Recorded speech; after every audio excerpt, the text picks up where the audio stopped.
இப்போ என்னுடைய அப்பா கிட்டையும் என்னுடைய தாத்தா கிட்டையும் இந்த மாதிரி நான் இங்கே போறேன் அப்படின்ற மாதிரி சொல்லியிருந்தபோது அவங்க சொன்னாங்க, அங்கே போறியா, அங்கே போனாதான் அது தெரியுமா உனக்கு, அங்கெல்லாம் யாராவது ரொம்ப தப்பு பண்ணாங்கன்னா அங்கதான் கட்டி வச்சு உரிப்பாங்க. நானுமே கேள்விப்பட்டிருக்கேன். நிறைய பேரை அடிச்சிருக்காரு, நிறைய பேரை கட்டி வச்சிருக்காரு, தென்னை மரத்துல கட்டி வச்சிருக்காங்க, நானுமே கேள்விப்பட்டிருக்கேன். அண்ட் இன்னொரு பெரிய வதந்திகள், நிறைய பிணங்கள் கீழே இருக்கு, ஆமா அடிச்சு புதைச்சிருக்காரு. அதுதான் தோட்டமா இருக்குது இங்க. கிடையவே கிடையாதுங்க. இது வந்து ஆக்சுவலா ராமாபுரமே வந்து ஃபுல்லா சுடுகாடு தான் ஆக்சுவலா. அங்க கிராமத்துல போய் நான் இப்போ இவர் தான் எம்ஜிஆர் அவரோட பேரன்னு சொல்லும் போது அங்க கிராமத்துல இருக்கிற மக்கள் எல்லாம் ரியாக்ட் பண்ணுவாங்க. ஃபர்ஸ்ட் நிறைய பேர் எம்ஜிஆருக்கு குழந்தையே இல்லையே அப்படின்வாங்க. என் அப்பா வந்து இட்ஸ் லைக் எம்ஜிஆர் ஐயோட ரொம்ப பெரிய ஃபேன், டை ஹார்ட் ஃபேன். அவர் இப்போ இல்ல, is no more, got murdered, எல்லாருக்குமே தெரியும். நம்ம உட்கார்ந்து இருக்கிற பிளேஸே வந்து எம்ஜிஆர் ஐயா சுடப்பட்ட இடம் தான். அப்படியா? ஆமா, எம்.ஆர். ராதா அவர்கள் எம்ஜிஆர் எந்த இடத்துல. ஆனா ரொம்ப இம்ப்ரெஸ் ஆன ஒரு விஷயம் என்னன்னா, எம்ஜிஆர் சார் இருக்காரு, இவருக்கு ஆப்போசிட்ல பாத்தீங்கன்னா ஒரு டோர் இருக்கு, அந்த டோர்ல உதயசூரியன். யாருங்க பண்ணுவாங்கலாம் சமயம். அவர் உதயசூரியன்ல தானே இருந்தாரு.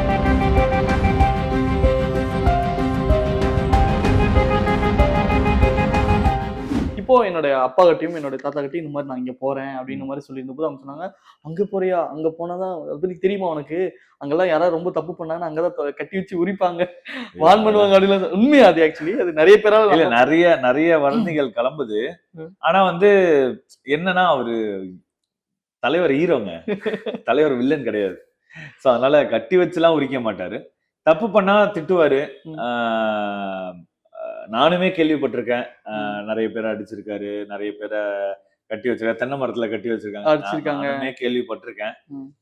நிறைய எப்பவுமே இங்க வந்து ஒரு 100 ரவுடிகள் இருந்துட்டே இருப்பாங்க. ரவுடிகள் இல்ல, போலீஸ் தாங்க நிறைய பேர் இருந்திருக்காங்க, நான் பாத்திருக்கேன். ஜானகிமா இருக்கும் போது நிறைய போலீஸ் தான் இருந்திருக்காங்க. ஏன்னா கிரௌட்ஸ் நிறைய வரும், அவரை பாக்குறதுக்கு கிரௌட் எக்கச்சக்கமா வரும். சோ அதனால வந்து அதை மெயின்டைன் பண்றதுக்கு போலீஸ் இருந்திருக்காங்க. பிளஸ் சிஎம் வேற அவரு. சோ அதனால நிறைய புரோட்டோகால்ஸ் இருக்கு, எல்லாமே இருக்கு. அண்ட் இன்னொரு பெரிய வதந்திகள் நீங்களும் கேள்விப்பட்டிருப்பீங்க, நானும் நிறைய இன்டர்வியூஸ்ல சொல்லியிருக்கேன். நிறைய பிணங்கள் கீழே இருக்கு, அடிச்சு புதைச்சிருக்காரு அப்படின்னு. அதுதான் தோட்டமா இருக்குது இங்க. கிடையவே கிடையாதுங்க. இது வந்து ஆக்சுவலா ராமாபுரமே வந்து ஃபுல்லா சுடுகாடு தான் ஆக்சுவலா. சோ அதுலதான் அவரு, அது மேலதான் அவரு கட்டியிருக்காருன்னு நினைக்கிறேன். பிளஸ் இன்னொன்னு என்னன்னா வந்து, இங்க வளர்க்குற ஆடு மாடு எல்லாமே வந்து இறந்துருச்சுன்னா அது எல்லாரும் வீட்டுல அப்படி பண்றது. ஆமா, இங்கேதான் புதைப்பாரு. சோ அதனால அத இப்ப யாராவது வந்து இங்க தோண்டி பணம் இருக்குன்னு பாத்துருக்காங்களா? நான் வந்து இந்த டர்ஃப் எல்லாம் வச்சிருக்கேன், அதுக்கெல்லாம் தோண்டும் போது ஒரு பணமும் கிடைக்கல எனக்கு. ஒரு இது கிடைக்கல. அதுதான். சோ அதனால அதெல்லாம் சும்மா, அதெல்லாம் வந்து அப்படியே வதந்திகள் அப்படியே பரவும். இந்த ஊர்ல கிராமத்துல இருந்துலாம் இங்க சென்னைக்கு வரும்போது சுத்தி பார்க்கும்போது அவங்க பிளான் பண்றது என்னன்னா, இந்த மாதிரி சமாதிகள் நம்ம போய் பார்க்கணும், மெரினா பீச்சை போய் பார்க்கணும் அப்படின்னு சொல்லிட்டு அங்க வரும்போதெல்லாம் பாத்தீங்கன்னா எம்ஜிஆர் அவரோட அந்த இதுல காது வச்சு பார்ப்பாங்க, இந்த வாட்ச் ஓடுதான். நீங்க இதெல்லாம் கவனிச்சு கேள்விப்பட்டிருக்கீங்களா? கேள்விப்பட்டிருக்கேன். அது ஓடுது. சோலார் வாட்ச் அது ஆக்சுவலா. அந்த ஹீட் ரேடியேஷன்னால அது வந்து ஓடுது. இன்னும் அந்த மாதிரியான அளவு கடந்த அன்பு மக்கள் கொடுத்துக்கிட்டே எக்கச்சக்கமா. நிறைய பேர் வந்து ஆக்சுவலா வந்து அவ்வளவு அன்பு வச்சிருக்காங்க. ஏன்னா நிறைய பேர் நானே பார்த்திருக்கேன், இங்க சுத்தி பார்க்க வரவங்க நிறைய பேர் வந்து அந்த கோயில்ல அந்த சிலை பக்கத்துல கற்பூரம் ஏத்தி அழுதுருக்காங்க நிறைய பேரு. ஒருத்தர்லாம் லிட்டரலா வந்து எங்க ஐயா மாதிரி வருமா, இப்ப யார் இருக்கா, அந்த மாதிரிலாம் அழுதுருக்காங்க. சோ நிறைய பாத்திருக்கேன். ஓகே, இப்ப நீங்க அவரோட பேரனா, அவருக்கு கிடைச்ச அங்கீகாரம் எனக்கு அது கொஞ்சமாவது கிடைச்சது, அதுவே எனக்கு ரொம்ப பிளெஸ்டா ஃபீல் பண்றேன். அந்த மாதிரி மூமெண்ட் இருக்கா? நிச்சயமா. அவர் பேர் வச்சதே எனக்கு ஒரு அங்கீகாரம் தானே அது. டெஃபினட்டா. எவ்வளவு பேருக்கு பேர் வச்சிருப்பாரு அவரு பேரை. சோ எனக்கு அவர் பேர் வச்சிருக்கிறது எனக்கு ஒரு பெரிய அங்கீகாரம் தான். ஓகே, அங்க கிராமத்துல போய் நான் இப்போ இவர் தான் எம்ஜிஆர் அவரோட பேரன்னு சொல்லும் போது அங்க கிராமத்துல இருக்கிற மக்கள் எல்லாம் ரியாக்ட் பண்ணுவாங்க. ஃபர்ஸ்ட் நிறைய பேர் எம்ஜிஆருக்கு குழந்தையே இல்லையே அப்படின்வாங்க. எம்ஜிஆருக்கு குழந்தை இல்லதான். அது ஆக்சுவலா தெளிவா நான் வந்து நிறைய கமெண்ட்ஸ்ல போட்டிருக்கேன், பேட்டியிலையும் கொடுத்தாச்சு. ஆமா, பேட்டியிலையும் நிறைய கொடுத்துட்டேன். எம்ஜிஆர் ஐயோட வளர்ப்பு மகள் சுதா விஜயகுமார், அவங்களோட பையன் தான் நானு. அதனால அவங்க எப்படி ரிலேஷன் அப்படின்னா வந்து ஜானகி அம்மாவோட தம்பி பொண்ணு தான் அவங்க. அதனால சின்ன வயசுலயே வந்து எல்லாரையும் அடாப்ட் பண்ணிட்டாரு ஐயா. அதிகமா ஹாப்பியா இருக்கவங்ககிட்டயும் அதிகமா பாசிட்டிவா இருக்கவங்ககிட்டயும் நீங்க பாத்தீங்க அப்படின்னா ஒரு புரிதல் ரஜினி இருக்கும். டைலாக் மாதிரி பேசுறீங்க. இல்ல அப்சர்வ் பண்ண வச்சு சொல்றேன். சோ அந்த மாதிரி ரொம்ப புரிதல் இருக்கும். அவங்களுக்கு பின்னாடி கண்டிப்பா ஒரு சோகம் இருக்கும். அந்த சோகத்துல இருந்து ஒரு ஒரு ஒரு லெசன் எடுத்திருப்பாங்க. அந்த மாதிரி உங்களுக்குள்ள இந்த சோகம் எனக்கு இருந்துகிட்டே இருக்கு, இல்ல இருந்தது அந்த மாதிரி ஏதாவது? இல்ல அது எங்க அப்பா தான். ஆ. சோ எங்க அப்பா இல்ல வந்து அதுக்காக நான் அந்த லீடும் கேட்டேன். கரெக்ட்டா சொல்லிட்டீங்க. இல்ல எங்க அப்பா வந்து இட்ஸ் லைக் ரொம்ப ரொம்ப மனுஷன் வந்து எம்ஜிஆர் ஐயாவோட ரொம்ப பெரிய ஃபேன். டை ஹார்ட் ஃபேன் அவரு. சோ என்ன வேணா பண்ணுவாரு எம்ஜிஆர் ஐயாக்காக. சோ அதனால அவர் இப்போ இல்ல, is no more. He got murdered, எல்லாருக்குமே தெரியும்.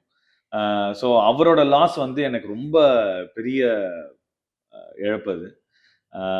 ஸோ இன்னும் வந்து ஏதாவது ஒரு படம் சைன் பண்ணாலோ இல்ல எது பண்ணாலுமே வந்து எங்க அப்பா வந்து என் கூட இருக்காரு அப்படின்ற ஒரு மனநிலை தான் இருக்கும்.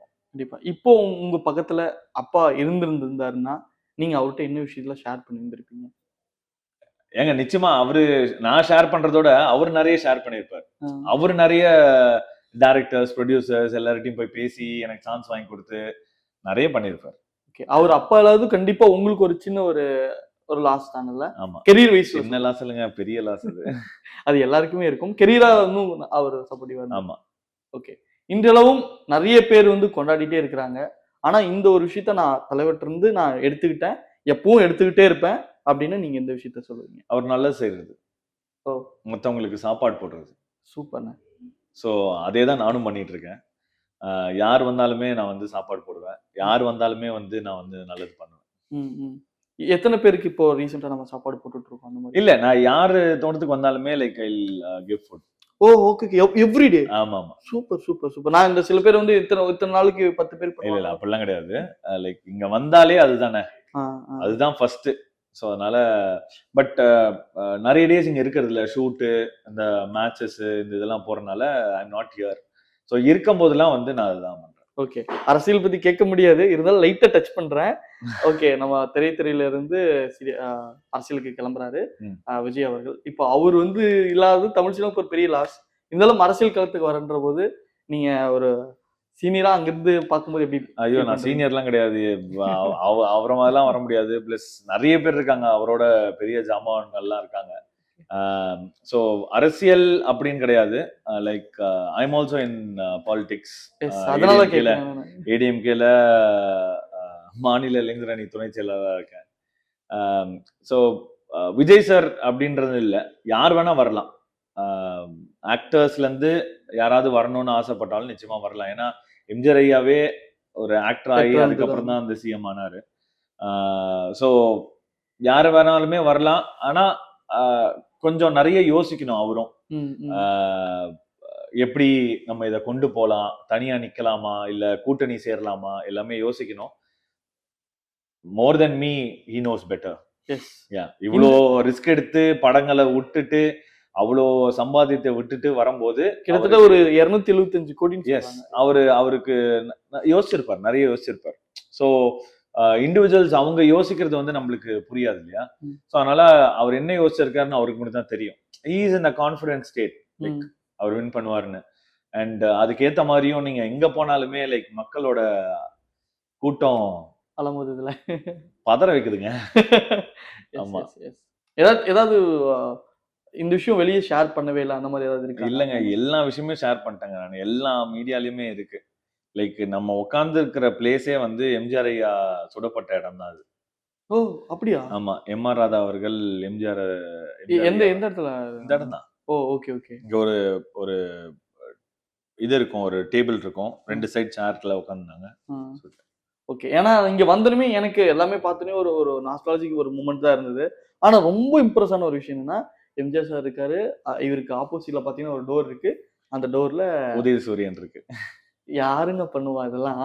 செமையா இருந்தது. அவர் உதயசூரியன்ல தானே இருந்தாரு. Yes. டிஎம்கேல தான் இருந்தாரு. இல்ல அவரு வெளியிருந்து வந்ததுக்கு அப்புறமா இல்ல அது இருக்கக்கூடாதுன்னு அவர் நினைச்சதா இருந்திருக்கலாம். இப்பவுமே வந்து இருந்தாருன்னா கூட கலைஞர் அவர்கள் வந்து அவரோட ஃப்ரெண்டு தான். Politically is an enemy, but personally is a friend. இப்போ இந்த வீடியோ பார்க்கக்கூடிய டிஎம்கேல யாராவது தெரியாதவங்க இருந்தாங்கன்னா அவங்களுக்காக அந்த போட்டோவே நான் போடுறேன். இன்றளவும் அது இந்த வீட்ல அது இந்த டோர்ல. நீங்க இந்த டோர்ல மட்டும் இல்ல, வெளியில போய் பாத்தீங்கன்னு வச்சுக்கோங்களேன், நான் எம்ஜிஆர் ஐயாவோட போட்டோ வரைஞ்சு அதுல ரெட்டல வரைஞ்சு மேல கொடி வரைஞ்சிருப்பேன். ஆமாங்க. அந்த பிக்சரை ஃபுல்லா நீங்க வந்து ஏஐல எடுத்தீங்கன்னா அதோட பேக்ரவுண்ட் வந்து உதயசூரியன். ஓ! அப்படியா? ஆமா. Okay, okay, okay.